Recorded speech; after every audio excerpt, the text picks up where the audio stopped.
दिनै राजखान्थि दैदेनगिरि हिसाबै खामानि मावदों मानगोनां प्रमद बर', मानगोनां हाग्रामा महिलारि, इउजि ब्रह्म, रंजना नार्जारि, रबिराम नार्जारि, खाम्फा बरगयारि बिथांमोननिसिम जों मोनसे आपिल होदों।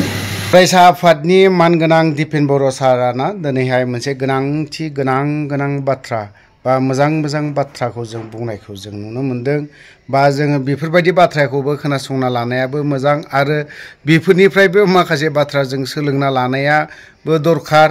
आरो फरायसा आफाद हिसाबै गासैबो राजखान्थि दोलोनि गासैबो दैदेनगिरिफोरखौ मोजाङै बाथ्रा बुंलायनायखौ जों नुनो मोनदों।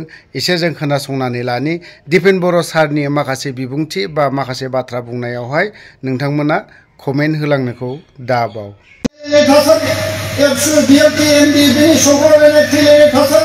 जों मालाबाबो आरो बेबायदिखौ लुबैफिना। बे थासारिया जोब्बाय।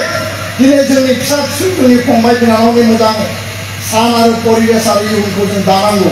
बेखायनो बर' हारिनि जायफोर जातीय दैदेनगिरि, जातीय संग्रामजों फैनाय दिनै राजखान्थि दैदेनगिरि हिसाबै खामानि मावदों मानगोनां प्रमद बर', मानगोनां हाग्रामा महिलारि, इउजि ब्रह्म, रंजना नार्जारि, रबिराम नार्जारि, खाम्फा बरगयारि बिथांमोननिसिम जों मोनसे आपिल होदों जे बबेबा बिन्दुआव बबेबा लामायाव जोंनि सिलाय भारतनि थासारिया जोब्बाय।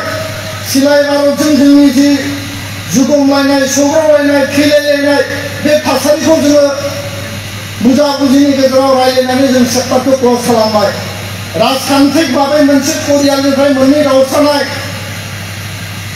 राजखान्थिया मालाबाबो ज' जाया बेबो बास्तब, किन्तु आरो मालाबा ज' जायो बेबो बास्तब। सम्भब असम्भबनि कुनु परिबेश बेबायदि थाया। सम्भावनाबो दङ, असम्भबबो दङ। किन्तु असम्भब थासारिखौ जायखौ मावनो हाया जाया होननानै सानदोंमोन बिएलटिआ दिनै सान्तियाव फैबाय, एनडिएआ दिनै सान्तियाव फैबाय। आरो बेखायनो जों आपिल होदों जे मा फर्मुला, मा एजेन्डा, बबे अबजेक्टिभ, मा कमन एजेन्डाजों थांगोन बेखौ जोंनि दैदेनगिरिफ्रा, जोंनि लिडारफोरा थिग खालामगोन। जोङो राजनैतिक हान्जा नङा, जों अराजनैतिक जातीय आरो छात्र संगठन।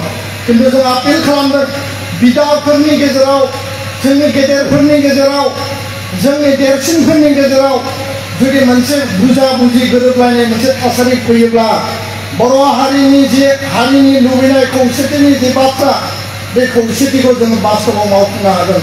बेखायनो दिनैनि बे अहिंसानि सान, जे दिनैनि शान्तिनि जि सान, बे सानाव फिन खेबसेबाव बे मन्चनिफ्राय आङो बर'नि बिटिआर केन्द्रिक जि जोंनि बर'नि रिजनेल जि राजखान्थि हान्जा बे दैदेनगिरि आरो जोंनिनो दैदेनगिरि, संग्रामनि दैदेनगिरि बिथांमोनखौ फिन खेबसेबाव आरोबाव रिथेंकिं खालामनानै आवगायलांनो थाखाय आं खावलायबाय।